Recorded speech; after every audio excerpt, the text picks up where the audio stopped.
ಸಂವಿಧಾನದ ಬಗ್ಗೆ ಚರ್ಚೆ ಮಾಡುವಂಥ ಸಂದರ್ಭದಲ್ಲಿ ಅವರು ಬಾಬಾ ಸಾಹೇಬ್ ಬಗ್ಗೆ ಎಲ್ಲ ಗೊತ್ತಿದ್ರು ಕೂಡ ಈ ಜನ ಮಾತಾಡಿದ್ರೆ ಅಂಬೇಡ್ಕರ್ ಅಂಬೇಡ್ಕರ್ ಅಂಬೇಡ್ಕರ್ ಅಂತ ಅದನ್ನೇ ಧ್ಯಾನ ಮಾಡ್ತಾರೆ.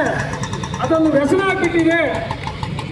ಅದನ್ನು ಬಿಟ್ಟು ದೇವರನ್ನ ಧ್ಯಾನ ಮಾಡಿದ್ರೆ 7 ಜನ್ಮಕ್ಕೆ ಅವರಿಗೆ ಸ್ವರ್ಗ ಸಿಗುತ್ತೆ ಅನ್ನತಕ್ಕಂಥ ಮೌಢ್ಯವಾದಂಥ ಮಾತುಗಳನ್ನು ಅವರು ಸದನದಲ್ಲಿ ಆಡ್ತಾರೆ.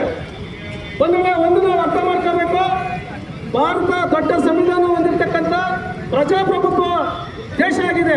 ಇಡೀ ವಿಶ್ವಕ್ಕೆ ಮಾದರಿಯಾಗಿರ್ತಕ್ಕಂಥ ಭಾರತ ದೇಶದ ಒಬ್ಬ ಹೋಮ್ ಮಂತ್ರಿ ಜವಾಬ್ದಾರಿಯುತ ಹೇಳಿಕೆಗಳನ್ನು ನೀಡದೆ ಅಂಬೇಡ್ಕರ್ ಅವರ ಕೊಟ್ಟ ಭಿಕ್ಷೆಯಿಂದ ಸಂವಿಧಾನದಿಂದ ಅವರು ಇವತ್ತು ಹೋಮ್ ಮಿನಿಸ್ಟರ್ ಆಗಿರೋದು. ಈಗ ಇದೇ ಅಮಿತ್ ಶಾ ಅವರು ಗುಜರಾತ್ನಲ್ಲಿ ಗಡಿಪಾರಾಗಿ ಜೈಲು ವಾಸ ಅನುಭವಿಸಿರ್ತಕ್ಕಂಥ ಕ್ರಿಮಿನಲ್ ಹಿನ್ನೆಲೆ ಇರ್ತಕ್ಕಂಥ ಅಮಿತ್ ಶಾ ಇವತ್ತು ಭಾರತ ಸರ್ಕಾರದ ಕೇಂದ್ರ ಸರ್ಕಾರದ ಹೋಮ್ ಮಿನಿಸ್ಟರ್ ಆಗಬೇಕಾದ್ರೆ ಇದೇ ಅಂಬೇಡ್ಕರ್ ಬರೆದಿರ್ತಕ್ಕಂಥ ಸಂವಿಧಾನ ಅವರಿಗೆ ಭಿಕ್ಷೆಯನ್ನು ಕೊಟ್ಟಿದೆ.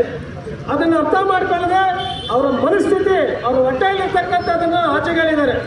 ಏನು ಇಡನ್ ಅಜೆಂಡಾ ಕೋಮುವಾದಿ ಶಕ್ತಿಗಳನ್ನು ಬೆಳೆಸುವಂತ ನಿಟ್ಟಿನಲ್ಲಿ ಇವತ್ತು ಭಾರತದಾದ್ಯಂತ ಈ ಬಿಜೆಪಿ ಸರ್ಕಾರ ತನ್ನದೇ ಆದಂಥ ಕಬಂಧ ಭಾಗಗಳನ್ನು ಚಾಚ್ತಾ ಇದೆ.